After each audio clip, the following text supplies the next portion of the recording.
espaço para o seu talento, onde você estiver, unindo a qualidade de uma universidade de verdade. A qualquer hora, em qualquer lugar, se eu penso em EAD, eu penso em Unipar. A qualquer hora, em qualquer lugar, educação à distância é Unipar. Olá pessoal, tudo bem? Bem-vindos à nossa segunda aula da unidade 3. E na aula de hoje a gente vai continuar estudando o novo Código Florestal, né? As áreas protegidas por esse novo Código Florestal. Então, em um primeiro momento, eu vou relembrar com vocês o conceito de área de preservação permanente. A área de preservação permanente, ela é uma área que ela é protegida, coberta ou não, né, pela vegetação nativa, e ela tem a função ambiental de preservar os recursos hídricos, a paisagem, a estabilidade geológica e a biodiversidade, facilitar então o fluxo gênico da flora e da fauna, proteger o solo e assegurar o bem-estar, né, das populações humanas, ok? Então, em relação à delimitação das áreas, né, de preservação permanente, das APPs, conforme o artigo 4º, então, considera-se área de preservação permanente em zonas rurais ou urbanas, né, por efeitos dessa lei, né, pelo Código Florestal. Então, são consideradas APPs. As faixas marginais de qualquer curso d'água natural, perene ou intermitente, excluídos efêmeros, desde a borda da calha do leito regular, em largura mínima de. Então, pessoal, eu trouxe uma imagem aqui para vocês, para facilitar a visualização.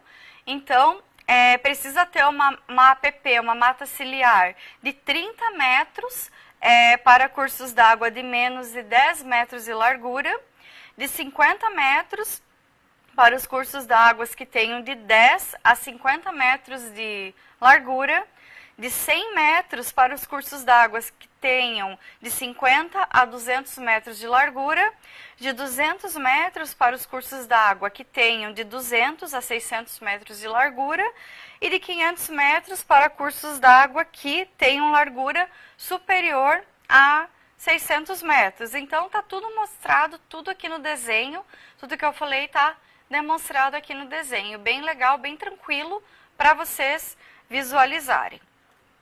Também são consideradas APPs as áreas, né, em torno de lagos e lagoas naturais, em faixa com largura mínima de 100 metros em zonas rurais, né, exceto para o corpo d'água de até 20 hectares de superfície, cuja faixa marginal deve ser de 50 metros, e 30 metros em zonas urbanas.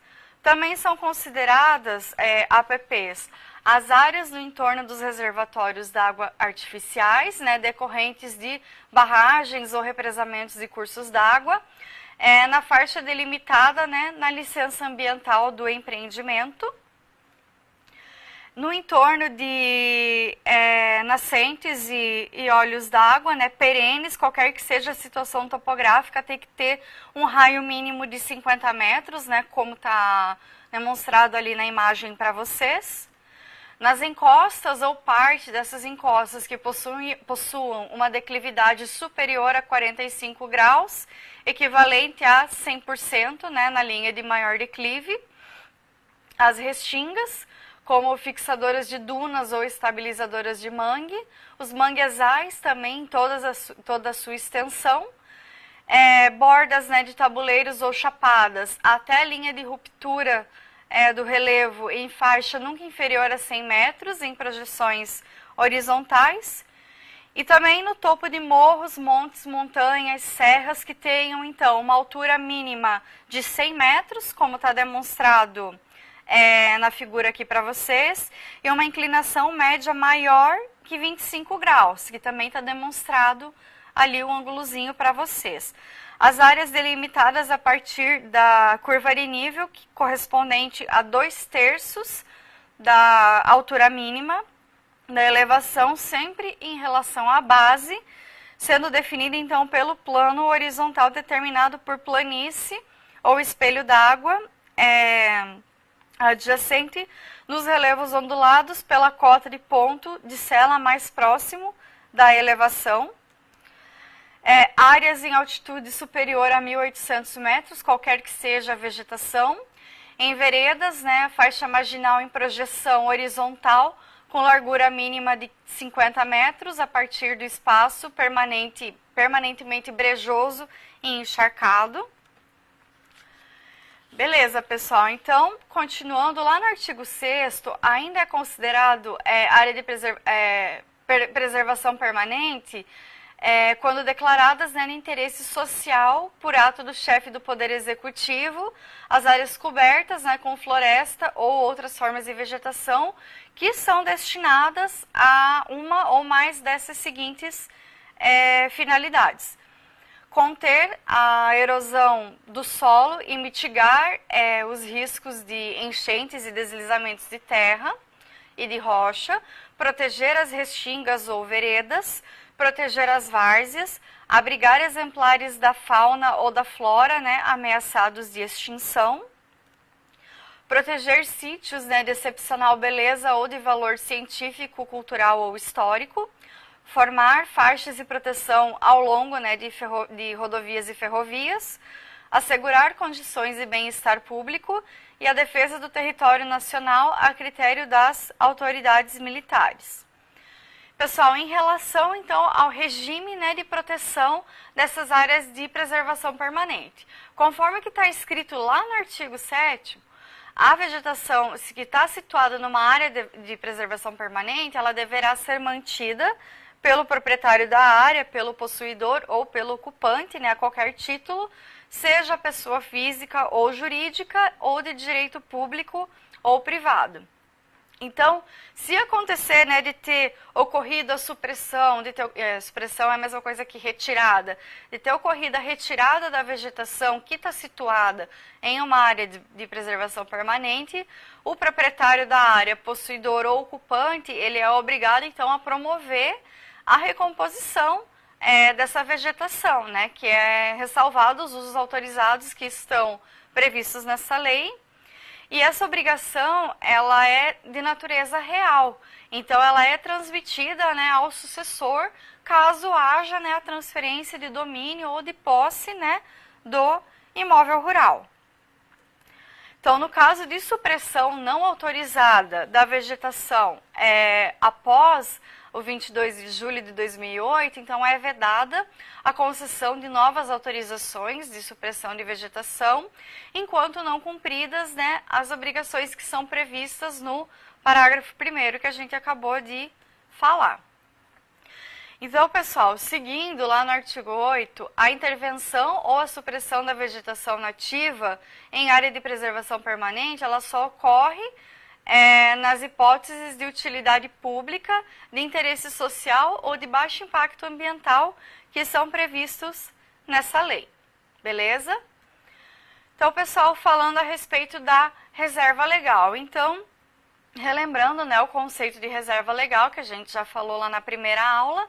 Então, reserva legal é uma área localizada no interior de uma posse, no interior de uma propriedade ou de uma posse rural, delimitada com a função de assegurar o uso econômico de modo sustentável dos recursos naturais do imóvel, auxilia na conservação e na reabilitação dos processos ecológicos e também promove a conservação da biodiversidade, bem como o abrigo, né, e a proteção da flora e da fauna naquele local.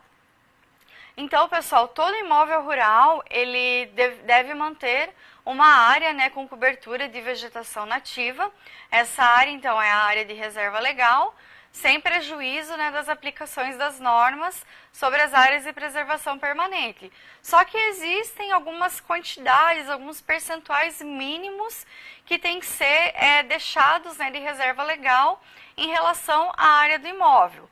Quando esse imóvel está localizado lá na Amazônia Legal, que foi aquela região que a gente viu lá na primeira aula, ele precisa, né, de 80%, né, de área de reserva no imóvel situado em áreas de floresta, 35% no imóvel situado em áreas de cerrado e 20% no imóvel situado em área de campos gerais. Imóveis que são localizados, então, nas demais regiões do país, que era o que estava em branquinho lá no mapa, 20% tem que ser deixado.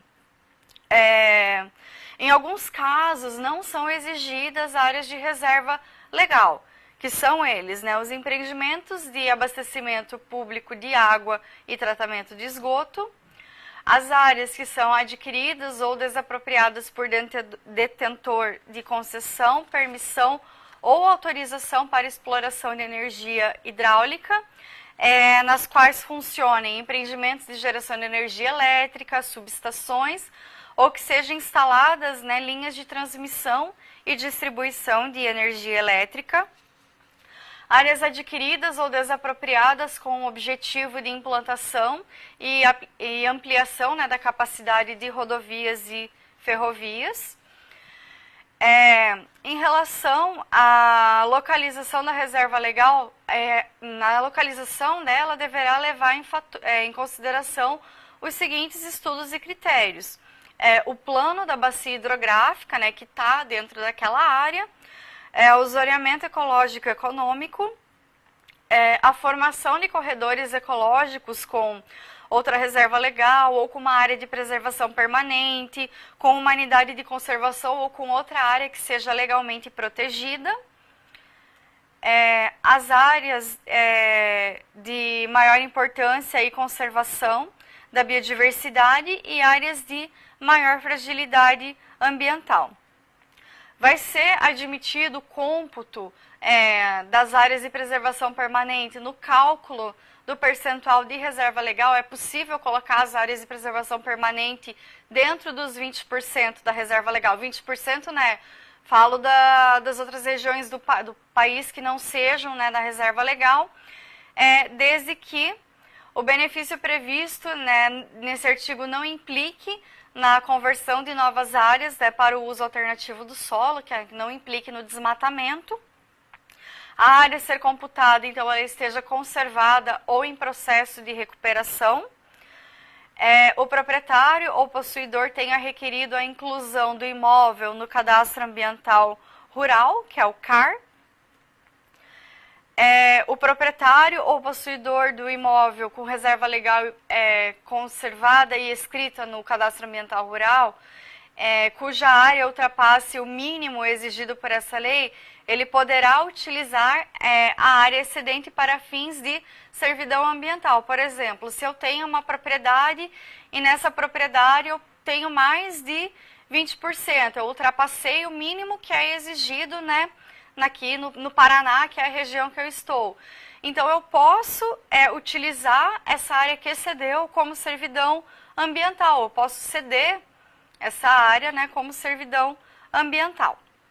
Pessoal, eu falei do Cadastro Ambiental Rural, mas não expliquei, né? O Cadastro Ambiental Rural, então, ele é um instrumento que ele vai auxiliar, né, no processo de regularização ambiental das propriedades e posses rurais e consiste, então, no levantamento de informações georreferenciadas, né, do imóvel, com delimitação, então, das áreas de preservação permanente e reserva legal, para poder, né, auxiliar no planejamento do imóvel rural e na recuperação das áreas degradadas.